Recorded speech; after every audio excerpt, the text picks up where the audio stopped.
सामान्य अध्ययन के सफ़र जीएस जर्नी में बहुत बहुत स्वागत आप सभी का है। और हम आपके साथ यात्रा पर थे बंगाल में अंग्रेजी आधिपत्य के साथ। बंगाल में अंग्रेजी आधिपत्य में हम किस प्रकार से प्लासी के युद्ध के पूर्व की स्थिति बनती है और कैसे प्लासी के युद्ध के बाद बंगाल धीरे धीरे अंग्रेज़ों के कब्जे में आ जाता है, इसकी कहानी से हम लोग पिछले क्लास तक जान चुके थे। प्लासी में लड़ाई होती है, मीर जाफ़र बंगाल का नवाब बनता है। मीर जाफ़र पर ज़्यादा विश्वास कंपनी का नहीं रहता है ज़्यादा दिनों तक, और फिर 1760 ईस्वी में मीर कासिम बंगाल का नवाब बनता है। मीर कासिम की महत्वाकांक्षा और अन्य जो उसके साथ जो उसकी नीति थी, उस नीति ने ही बक्सर के युद्ध के लिए एक प्रकार से कहा जा सकता है कि भूमिका सुनिश्चित किया। कुछ ही दिन जब मीर कासिम के हुए, जब मीर कासिम ने मुंगेर में तोपखाना या मुंगेर में सैन्य जो उसकी शक्ति थी उसका विस्तार करना शुरू किया, अंग्रेज़ों को इसकी जानकारी होती है। अंग्रेज़ ने उसे एक अवैध नवाब घोषित कर दिया। जब ऐसा अवैध नवाब उसको घोषित किया तो मीर कासिम पहुंचता है अपने निकटवर्ती क्षेत्र अवध के उन दिनों के अवध के जो नवाब थे शुजा उद दौला, उनसे मिलता है। फिर मुग़ल सम्राट शाह आलम द्वितीय से मिलता है और फिर तीनों के मिलने के बाद आगे क्या होता है, इसी की कहानी के साथ हम आपके बीच में हैं। बक्सर का युद्ध भारतीय इतिहास में बहुत बहुत महत्व रखता है। कुछ इतिहासकार तो यह मानते हैं कि बक्सर के युद्ध से ही भारत में साम्राज्यवाद की या ब्रिटिश प्रभुसत्ता की कहानी शुरू होती है। मैंने कुछ इतिहासकारों की चर्चा की है। ज़्यादातर इतिहासकार का यह मानना है कि प्लासी के युद्ध में यह कहानी, यह बीज जो साम्राज्यवाद का है वह अंकुरित हुआ, लेकिन कुछ का मानना है कि वास्तविक कहानी जो है वह बक्सर के युद्ध से शुरू होती है। बक्सर का युद्ध 22 अक्टूबर 1764 ईस्वी को लड़ा गया। ध्यान में रखना है, बक्सर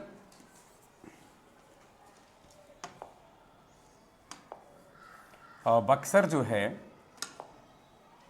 यह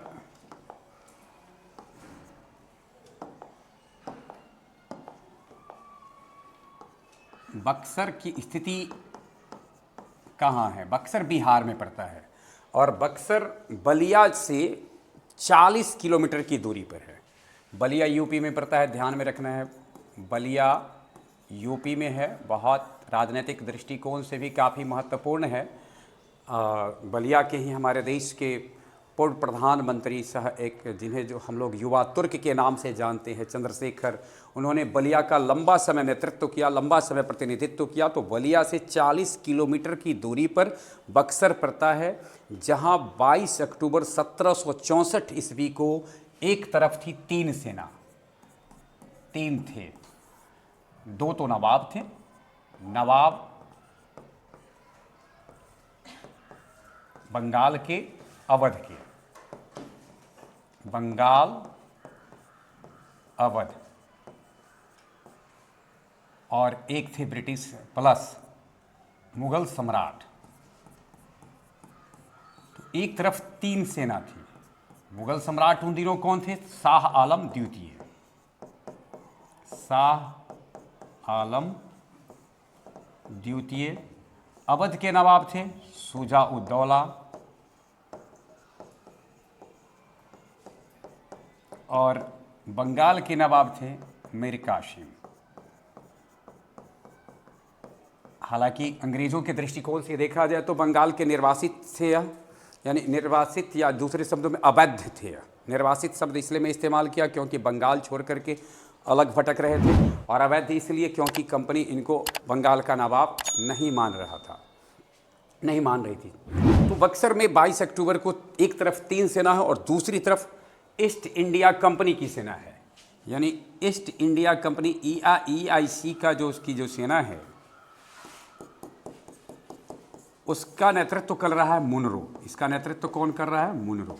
ध्यान में रखना है कि उस समय अगर आपसे ये पूछा जाता कि बंगाल का गवर्नर कौन था बक्सर के युद्ध के समय, इससे पहले थोड़ा सा ध्यान में हमको होगा कि प्लासी का जो युद्ध हुआ उस समय बंगाल का गवर्नर क्लाइव था 1757 में, लेकिन क्लाइव चला गया है और बंगाल का ये बक्सर का युद्ध जिस समय हो रहा है, तो बक्सर के युद्ध के समय वेंसीटाट थे।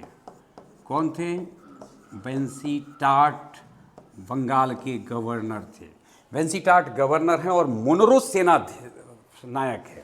मुनरो की सेना मतलब नेतृत्व में यह युद्ध 22 अक्टूबर को जब लड़ा जाता है तो कहानी 3 घंटे में ही खत्म हो गई थी। 3 की सेना, 3 गुट और एक तरफ अकेला, यानी एक तरफ 3 उस समय के ताकतवर जो साम्राज्य थे, राज्य थे, उनकी सेना, और कहानी 3 घंटे में ही खत्म। 3 घंटे में ही जीत अंग्रेज़ों के हिस्से आ जाती है। यह इतिहास में बहुत बड़ा मोड़ लाया। क्यों लाया अब इतिहास में बड़ा मोड़? क्योंकि इसके बाद पूरे भारतवर्ष में कोई भी ऐसी ताकत नहीं बच गई थी जो अंग्रेज़ों के विरुद्ध सर उठाने के बारे में सोचे। कुछ छिटपुट जो बच गए वह केवल मैसूर में हैदर अली, टीपू सुल्तान और मराठा। इसके अलावा सब ने यह मान लिया कि अंग्रेज़ों से लड़ना संभव नहीं है। इसलिए कहा जा सकता है कि एक युद्ध ने भारत के नसीब में दासता को लिख दिया, गुलाम बना दिया। अब थोड़ा सा हम ये जानेंगे कि आखिर 3 घंटे में यह युद्ध समाप्त क्यों हो गया। तो कहते हैं युद्ध की पृष्ठ, भले ही युद्ध 22 अक्टूबर को लड़ा गया हो, अवध के नवाब से बंगाल के नवाब मिल रहे थे, परंतु वेंसीटाट ने अर्थात EIC के जो उस समय कर्ता धर्ता थे, उन्होंने अवध के नवाब अर्थात शुजा-उद-दौला की सेना में ही फूट डाल दिया था और जो सैनिक लड़ेंगे उनको अपने पक्ष में कर लिया था। तो जो लड़ाएंगे, सम्राट मिल रहे थे अलग हॉल में और कहानी लिखी जा रही थी हारने की एक अलग जगह पर।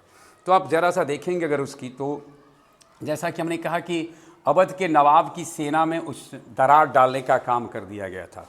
असद खां, साहूमल जो रोहतास के सूबेदार थे और जैनुल आबादीन, इनको धन का लालच देकर के कंपनी ने अपने पक्ष में कर लिया था। ये सब हैं अभी किसके पक्ष में? शुजा-उद-दौला के पक्ष में, लड़ेंगे अंग्रेज़ों के विरुद्ध में, लेकिन लड़ाई लड़ किसके लिए लड़ रहे हैं? तो अंग्रेज़ों को जिताने के लिए। तो ये कहानी थी, इस कारण से 3 घंटे में कहानी बदली। फिर देखिए शाह आलम ने क्या किया। शाह आलम द्वितीय ने भी क्या किया कि जब देखा कि लड़ाई जब हो रही थी ना, तो शुरुआत जब हुई तो शाह आलम द्वितीय हैं बंगाल के नवाब के साथ, लेकिन हवा का रुख देखा कि अंग्रेज़ों के पक्ष में है तो अपना राह बदल लिया और कहा कि न्यूट्रल रहने में ही फ़ायदा है। इसलिए उसने एक तरह से मौन रूप से अपने को शांत करके, तटस्थ करके उसने अंग्रेज़ों की मदद कर दी। अब देखिए शुजा-उद-दौला के सैनिक मिल गए, शाह आलम जो है सो न्यूट्रल हो गए। बेचारा मीर कासिम अपनी हार सुनिश्चित देखा, युद्ध भूमि से भागा। भागता भागता उसका कोई विशेष 1764 के बाद से कहाँ अपना शेष जीवन व्यतीत किया, इसका कोई ज़्यादा बड़ा उल्लेख नहीं मिलता है। जीर्ण शीर्ण हालात में उसकी डेड बॉडी मिलती है 1777 ईस्वी में। ध्यान में रखना है हमको, 1777 ईस्वी में दिल्ली के पास। भला किसने सोचा था कि नवाब का अंत ऐसा होगा? 1777 में उसकी एक डेड बॉडी को जब देखा गया तब यह पुष्टि हुई कि नहीं रहे मीर कासिम। लेकिन ये तो हमने कहा कि युद्ध में स्थिति हुई। अब युद्ध के बाद क्या बना, बंगाल की स्थिति क्या हो गई? तो युद्ध के बाद फिर से एक बार मिर्ज़ाफ़र बनता है, गद्दी पर आता है। लेकिन थोड़ा सा मिर्ज़ाफ़र को गद्दी मिलने से पहले हम एक नज़र डालते हैं कि बक्सर के युद्ध के संदर्भ में इतिहासकार अपना क्या राय रखते हैं। तो मशहूर इतिहासकार P.E. रॉबर्ट्स ने इसके संदर्भ में बक्सर के युद्ध में कहा है, और ये सवाल परीक्षा में कई बार पूछता है, किसका कथन है, पलासी की अपेक्षा बक्सर को भारत में अंग्रेजी प्रभुता की जन्मभूमि मानना कहीं अधिक उपयुक्त है। तो यह कथन है P.E. रॉबर्ट्स का, है ना।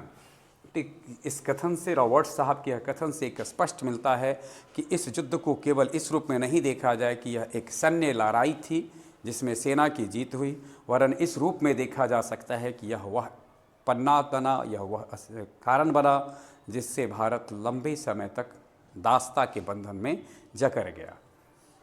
अब हम आते हैं, देखते हैं जैसा कि जिक्र किया कि युद्ध के बाद की स्थिति क्या बनती है, मिर्जाफर को फिर से बंगाल का नवाब बनाया जाता है। कठपुतली तो पहले भी थे, ये पहले भी फिर से मैं इस्तेमाल कर रहा हूँ, 1757 में से 60 तक तो ये पहले नवाब थे ही, लेकिन जब इनसे जब सारा स्वार्थ की पूर्ति नहीं हो पा रही थी EIC को, तो इन्होंने मीर कासिम को बनाया था और मीर कासिम तो अपना काम करना शुरू किए, तो बक्सर का युद्ध परिणाम हुआ। अब मिर्जाफर की मृत्यु हो जाती है 5 फरवरी 1765 ईस्वी को।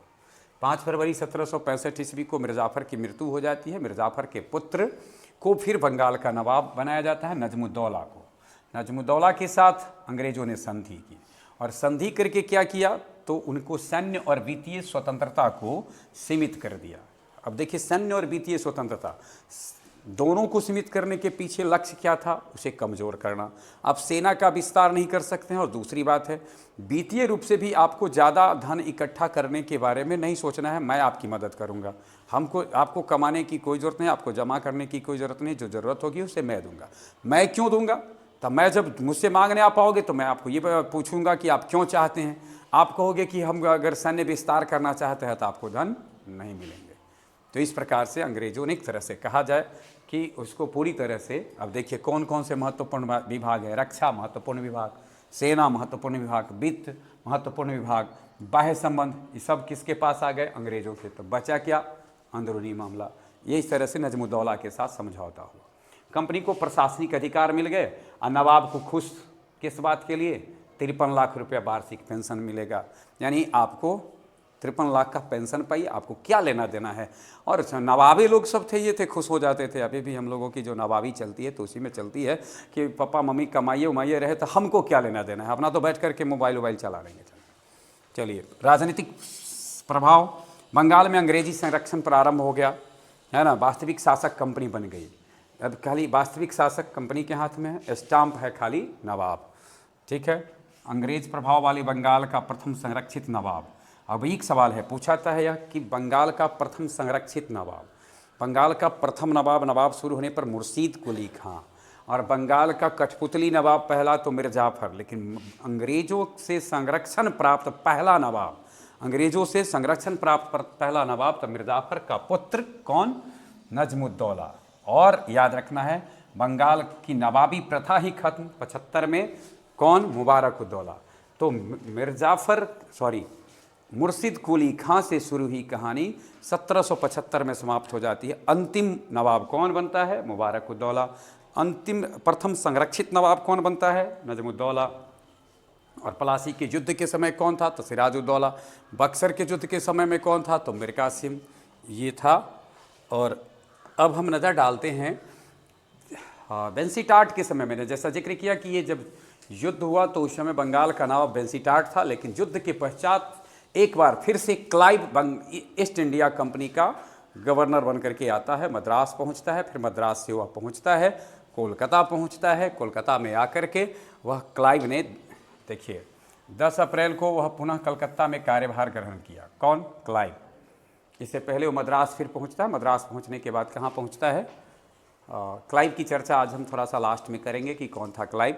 फिलहाल ध्यान में रखना है कि वह यहाँ पहुँचता है, और यहाँ पहुँचता है तब तक तो बक्सर का युद्ध समाप्त हो चुका था। युद्ध के पश्चात 2 संधि होती है जो काफ़ी महत्वपूर्ण है। दोनों संधि को इलाहाबाद की संधि के नाम से जानते हैं। एक संधि 12 अगस्त को हुई और एक संधि हुई अगस्त में। 2 संधि है, 12 और 16। 12 अगस्त को संधि हुई मुग़ल सम्राट से। 12 अगस्त को किससे होती है, मुग़ल सम्राट से। ध्यान में रखना है, ईस्वी है 1765 ईस्वी। थोड़ा सा विस्तार से हम इसका उल्लेख करेंगे। और दूसरी संधि हुई अवध के नवाब से, शुजा-उद-दौला से, अवध के नवाब से। डेट याद रखना है हमको, 12 अगस्त और 16 अगस्त। पहली संधि मुग़ल सम्राट शाह आलम द्वितीय से, दूसरी संधि अवध के नवाब से। जो मुग़ल सम्राट से संधि होती है तो इसके तहत कंपनी को बंगाल, बिहार और उड़ीसा, बंगाल, बिहार और उड़ीसा, और अभी का बंगाल हम कह रहे हैं जब, तो उस समय का जो बंगाल आज का बंगाल के ही नहीं है, बिहार उड़ीसा तो आप समझ ही रहे हैं, लेकिन बंगाल बिहार उड़ीसा दसवीं की बांग्लादेश जो था वह भी उसका हिस्सा था, असम और जो था वह भी उसका हिस्सा था। तो इतने बड़े क्षेत्र में दीवानी प्राप्त हो गई, अर्थात कि अब उस क्षेत्र की जो आय होगी, उसका जो वित्तीय आय होगा वह किसको मिलेगा? कंपनी को मिलेगा, ईस्ट इंडिया कंपनी को मिलेगा। कंपनी इसके बदले में क्या करे? तो 26 लाख रुपया भेज दिया करेगा मुगल सम्राट को पेंशन के तौर पर कि 26 लाख रुपया आप लीजिए, बाकी हम समझेंगे कि हमको कितना आया है और आपको कुछ लेना देना नहीं है, आपको हम हानि हो या लाभ हो हम 26 लाख आपको भेजेंगे। और क्या कहा गया? तो इलाहाबाद, यानी देखिए अवध के नवाब के पास था कौन सा क्षेत्र? इलाहाबाद और करा। ये क्षेत्र था किसके पास? अवध के नवाब के पास। संधि होगी 16 अगस्त को, लेकिन 12 अगस्त को उसने आश्वासन दे दिया कि हम उससे छीन करके आपको दे देंगे। माना तो ठीक है, ना माना तो हम उसको छीन करके इलाहाबाद और करा का क्षेत्र आपको दे देंगे। तो क्या क्या देगा ईस्ट इंडिया कंपनी? इलाहाबाद का क्षेत्र, करा का क्षेत्र देगा और 26 लाख रुपया देगा किसको? सम्राट शाह आलम द्वितीय को। बदले में उसको क्या मिला? तो बंगाल, बिहार और उड़ीसा की दीवानी मिल गया। ठीक है, इसे इलाहाबाद की पहली संधि कहते हैं। कर और संग्रह का अधिकार पहले से बता दिया गया, कंपनी को हो गया है ना। अब इससे एक बात और है कि इससे सोचिए कि भारत के एक बड़े से भूभाग पर देखा जाए तो मुगल सम्राट अब नाम मात्र के सम्राट रह गए। अब उनकी सारी शक्ति तो चली गई किसके पास? कंपनी के पास। तो इस तरह से समझ सकते हैं कि धीरे धीरे धीरे ये शुरुआत भारत को हथियाया गया। कहानी इतना आसान नहीं है, स्वतंत्रता की कहानी और गुलामी की कहानी दोनों को अगर हम देखेंगे तो हम गुलाम भी बड़े धीरे धीरे हुए थे, स्वतंत्र बड़ा जल्दी हो गए हैं, ऐसा भी नहीं सोचना है। बहुत स्वतंत्रता है जिसे हमें लेना है और हमको उस स्वतंत्रता के लिए संघर्ष हमेशा से करना पड़ा है, बगैर संघर्ष के स्वतंत्रता नहीं मिली है। इलाहाबाद की दूसरी संधि की चर्चा हमने की कि इलाहाबाद की दूसरी संधि जो हुई 16 अगस्त को हुई थी। कब हुई थी? 16 अगस्त 1765 को। और इलाहाबाद की संधि के समय में फिर से ध्यान में रखना है, क्लाइव दूसरे कार्यकाल में आया था और ये संधि शुजाउद्दौला, अवध के नवाब शुजाउद्दौला से होती है। इसमें अब देखिए, चूंकि इस युद्ध में, बक्सर के युद्ध में शुजाउद्दौला ने मीर कासिम की मदद की, तो शुजाउद्दौला की मदद करने के लिए कंपनी ने कहा कि तुमने मदद की थी, हमको बाध्य किया, हमको नुकसान हुआ है, इसके लिए 50 लाख रुपया, पहले 50 लाख रुपया दो। क्यों? क्योंकि तूने मेरे दुश्मन को मदद करके मुझको नुकसान पहुंचा है। दूसरा, अब आगे क्या किया? शाह आलम से तो आया है वादा करके कि हम 2 क्षेत्र भी आपको देंगे, तो कहा कि इलाहाबाद और करा दो, ये गिफ्ट देना है हमको शाह आलम द्वितीय को। ठीक है, अब एक तरह से समझ लें कि इस संधि में अवध के ऊपर एक प्रकार से थोप दिया गया कि ये सब आपको करने हैं, है ना। हाँ, तो इस प्रकार से अगर ये कहा जाए तो जो दूसरी जो संधि हुई, इलाहाबाद की संधि जो दूसरी थी, इस संधि में एक प्रकार से यह कह सकते हैं कि दूसरे पक्ष को कोई लाभ नहीं बताया गया, सारा चीज़ केवल कंपनी का ही हो गया, कंपनी के अनुसार। इलाहाबाद पर एक क्वेश्चन और भी ध्यान में रखना है, 1857 की क्रांति जब होती है, इसके बहुत बाद होती है, तो चूँकि क्रांति का जो सेंटर सब था, केंद्र सब था, उसको देख करके इलाहाबाद को उस समय एक विशेष राजधानी के रूप में परिवर्तित किया गया था, जो सैन्य राजधानी थी, ताकि वहाँ से क्रांति को दमन करने वाले जो केंद्र सब थे वहाँ से दमन करने में सुविधा हो और फिर से जो है सो कंपनी शासन स्थापित हो। इसलिए इस रूप में भी याद रखेंगे, इलाहाबाद अब जाना जाता है किस नाम से? प्रयागराज से। अब इसको हम लोग कहते हैं प्रयागराज। तो वहाँ राजधानी बनाई गई थी, तात्कालिक राजधानी बनाई गई थी 1857 की क्रांति के दौरान। पूछा जाता है राजधानी उस समय 1857 की क्रांति के दौरान राजधानी आखिर थी कहाँ? तो राजधानी थी तो कोलकाता, लेकिन कोलकाता से जो दूरी थी और जो युद्ध सब थे, युद्ध के केंद्र सब जहाँ थे, तो वहाँ से कैसे नियंत्रण किया जा सकता था, इसलिए इलाहाबाद को राजधानी बनाया गया। अब एक नज़र हम डालते हैं रॉबर्ट क्लाइव, जो भारत में कहा जाता है कि कंपनी शासन की शुरुआत करने वाला व्यक्ति बना, इसी ने भारत में कंपनी शासन की शुरुआत की। उसके बारे में कहा जाता है शुरुआत में विफलता से बहुत सारे लोग सब घबराते हैं और उनको ज़रूर उसकी कहानी जाननी चाहिए। एक 1725 ईस्वी में उसका जन्म होता है और क्लर्क बनने के लिए, देखिए क्लर्क के रूप में भर्ती हुआ, लेकिन एक समय था कि क्लर्क भी नहीं बन पाया था उसे लग रहा था कि हम शायद हमारी ज़िंदगी सही नहीं हो पाएगी, हम शायद सफल नहीं हो पाएंगे। क्लर्क के लिए जो तो ये प्रयासरत था, क्लर्क भी जब नहीं बन पाता है तो सुसाइड करने का प्रयास करता है, लेकिन उसका यह प्रयास विफल होता है। अब उसकी चर्चा कभी हम बाद में करेंगे, लेकिन ध्यान में रखना है विफल प्रयास के बाद क्यों विफल होता है, क्योंकि कुछ फल तो उसको मिलने थे। अगर उस समय वह सफल हो गया होता तो शायद इतना बड़ा नाम जो इतिहास में आया वह नहीं होने वाला। हालांकि उसके नसीब में अंत में सुसाइडे है, लेकिन उस समय सुसाइड नहीं था। 1742 ईस्वी में कंपनी में क्लर्क सेवा में आता है। 1751 में सेना में नियुक्ति हो में कैप्टन बन जाता है। क्लर्क बनता है 42 में, 51 में। और आप उसके बाद ध्यान में रखते होंगे प्लासी के युद्ध के बाद 1757 से 60 ईस्वी में गवर्नर बनता है कंपनी का। 1760 में लंदन लौट जाता है, इंग्लैंड लौटता है। और फिर 1765 से 67 तक क्लाइव दूसरी बार आता है। और क्लाइव दूसरी बार आया तो इतना ही नहीं, वरन क्लाइव ने उसके बाद बंगाल में बहुत ऊँची द्वैध शासन की शुरुआत भी इसके समय में होती है। 1767 में क्लाइव पुनः इंग्लैंड वापस लौटता है और 1774 ईस्वी में वह आत्महत्या कर लेता है। तो जो प्रयास वह 1742 ईस्वी में किया, उससे लेकर अगर उस समय उसने किया और उस समय उसकी हत्या, वो अपने आत्महत्या में सफल हो गया होता तो शायद भारत की बहुत हत्या नहीं हो पाती। खैर ये कहानी थी क्लाइव की, जिसने कि भारत में ब्रिटिश प्रभुसत्ता की स्थापना की। 1764 ईस्वी का यह बक्सर के युद्ध के बाद बंगाल की जो स्थिति बनती है, इसके साथ हम लोग बंगाल में के ब्रिटिश आधिपत्य की कहानी को यहाँ विराम देते हुए आगे हम बढ़ेंगे कि किस प्रकार से आगे कंपनी ने धीरे धीरे भारत को अपने कब्जे में किया और भारत को गुलाम बनाया। बने रहे हमारे साथ। आज भर के लिए बस इतना ही। बहुत बहुत धन्यवाद।